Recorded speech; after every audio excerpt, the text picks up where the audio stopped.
దేవుడి నామానికి స్తోత్రములు. ఈ ఉదయకాల సమయంలో మీ అందరికీ కూడా నా హృదయపూర్వకమైనటువంటి వందనాలు తెలియజేస్తున్నానండి. ఈ దినము దేవుడు మీతో మాట్లాడుతున్నటువంటి మాట ఏంటంటే, ఒక వ్యక్తి ఇక్కడ ఉన్నాడు. యెషయా గ్రంథము 57వ అధ్యాయం 10వ వచనములో, నీ దూర ప్రయాణము చేత నీవు ప్రయాసపడినను అది అసాధ్యమని నీవు అనుకోలేదు, నీవు బలము తెచ్చుకుంటేవి గనక నీవు సొమ్మసిల్లలేదు. దేవుని బిడ్డలారా, ఆ వ్యక్తి దూర ప్రయాణము చేత నీవు ప్రయాసపడినను కూడా ఆ వ్యక్తి అసాధ్యమని అనుకోలేదట. ఎందుకు ఆయన అసాధ్యమని అనుకోలేదు అంటే, బలము తెచ్చుకున్నాడు గనక అది అతను సొమ్మసిల్లలేదు, తనకి సాధ్యం చేసుకున్నాడు. ఈరోజు దేవుడు ఆ భక్తుడితో మాట్లాడుతున్నటువంటి మాట చూసినట్లయితే, సొమ్మసిల్లినటువంటి నీ జీవితంలో విజయాన్నిస్తాను అంటూ ఉన్నాడు. సొమ్మసిల్లినటువంటి నీ బ్రతుకులో బలమునిస్తాను అంటూ ఉన్నాడు.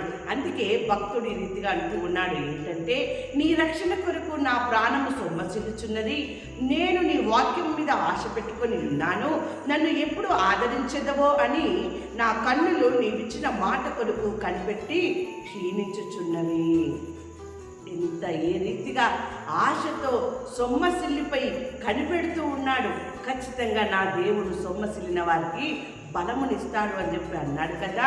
ఆయన వాక్యము ద్వారా ధైర్యపరుస్తాడు కదా, ఆయన వాక్యం ద్వారా బలపరుస్తాడు కదా, ఆయన వాక్యము ద్వారా ఆదరిస్తాడు కదా, ఆయన వాక్యము ద్వారా స్వస్థనిస్తాడు కదా, ఆయన వాక్యము ద్వారా మార్గమును చూపుతాడు కదా అని అతను నన్ను ఎప్పుడు ఆదరించదవో.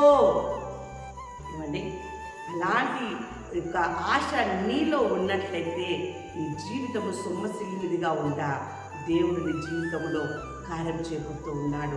చూడండి, లూకా సువార్త 5వ అధ్యాయం 4వ వచనం నుండి మనం చూసుకున్నట్లయితే, ఆయన బోధించుట చాలించిన తర్వాత నీవు ధోనిని లోతుగా నడిపించి చేపలు పట్టుటకు మీ వలలు వేయడని సీమోనుతో చెప్పగా, సీమోను, ఏలినవాడా, రాత్రంతా మేము ప్రయాసపడుతుంది కానీ మాకేమీ దొరకలేదు, అయినను నీ మాట చొప్పున వలలు వేతుమని ఆయనతో చెప్పాను. వారు అలాగూ చేసి విస్తారమైన చేపలు పట్టిరి.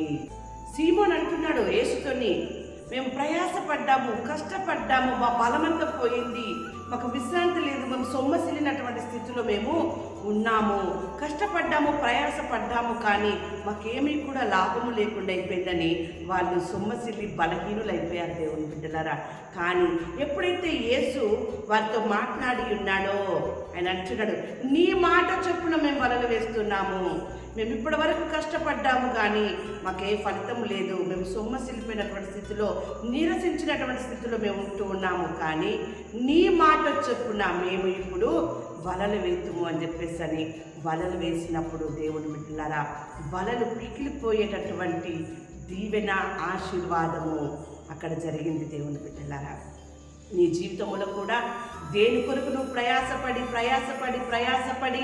బలహీనుడవే సొమ్మసిల్లిపోయినావో, ఈరోజు దేవుడు నీతో మాట్లాడుతున్నాడు.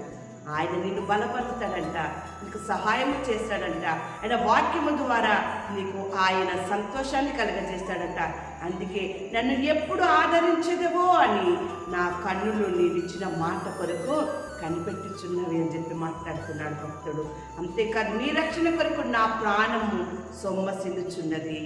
దేవుని బిడ్డలారా, నీవు చేసిన ప్రయత్నములో నీ ప్రయత్నం విఫలమై నువ్వు సొమ్మసిల్లినటువంటి స్థితిలో ఉన్నావు కావచ్చు, కానీ ఈ ఉదయకాల సమయంలో సీమోను దేవుని మాట విన్నాడు. సీమోనుకు అక్కడ విస్తారమైన చేపలు పట్టి ఉన్నారు. దేవుని బిడ్డలారా, అలాగున నీవు కూడా ఈ దినమున దేవుని మాటని నువ్వు విన్నట్లయితే నీ జీవితంలో నువ్వు అనుకున్నటువంటి పనులన్నీ కూడా సాధ్యము చేస్తాడు.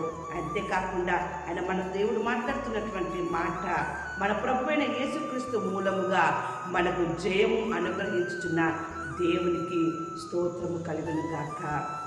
నువ్వు దేవుని మాటలు విను, ఆయన నీకు ఇచ్చే జయము ఏంటిదంటే, యెషయా గ్రంథము 40వ అధ్యాయం 29వ వచనంలో వాక్యం రీతిగా ఉంది, సొమ్మసిల్లిన వారికి బలమిచ్చువాడు ఆయనే, శక్తిహీనులకు బలాభివృద్ధి కలుగజేయువాడు ఆయనే. సీమోను చేపలు రాత్రంతా ప్రయాసపడ్డాడు, సొమ్మసిల్లిపోయాడు, శక్తిహీనుడిగా మాట్లాడాడు, కానీ దేవుడు అంటున్నాడు, నా మాట విని నా మాట చొప్పున వేసినట్లయితే నీకు కార్యం జరుగుతుంది, నువ్వు చూస్తావు అని చెప్పి అన్నాడు. అదే రీతిగా దేవుడి ఉదయకాల సమయంలో నీతో మాట్లాడుతున్నాడు. కాగా నా ప్రియ సహోదరులారా, నా ప్రియ సహోదరి, మీ ప్రయాసము ప్రభువునందు వ్యర్థము కాదని మీరు ఎరిగి స్థిరులను కదలని వారును ప్రభు కార్యాభివృద్ధి అందును ఎప్పటికీ కూడా మీరు ఆసక్తులై ఉండండి. సీమోనును మన ఎదుట దేవుడు పెట్టి ఉన్నాడు, దావీదును మన ఎదుట దేవుడు పెట్టి ఉన్నాడు. ఆ రీతిగా నీ జీవితంలో, దావీదు జీవితంలో, సీమోను జీవితంలో, తన భక్తుల జీవితంలో ఆయన కార్యం చేసిన దేవుడు నీ జీవితంలో కార్యం జరిగించడం ఖచ్చితంగా కార్యం చేస్తాడు. ఆ రీతిగా నువ్వు ఆసక్తి కలిగి ఉన్నట్లయితే సొమ్మసిల్లిన నీ జీవితంలో ఇక మీదట అన్ని విజయములే కలుగును గాక. సొమ్మసిల్లినటువంటి నీ జీవితంలో బలమును నీకు కలుగును గాక. సొమ్మసిల్లిపోయిన నీ జీవితంలో స్వస్థత విడుదల నీకు కలుగును గాక. సొమ్మసిల్లిపోయినటువంటి నీ యొక్క జీవితంలో ఆయనే నిన్ను ఆదరించి ధైర్యపరిచి నెమ్మదినిచ్చి నీ జీవితంలో గొప్ప ఆశీర్వాదమును ఆయన మీకు మీ కుటుంబానికి కలుగజేయును గాక.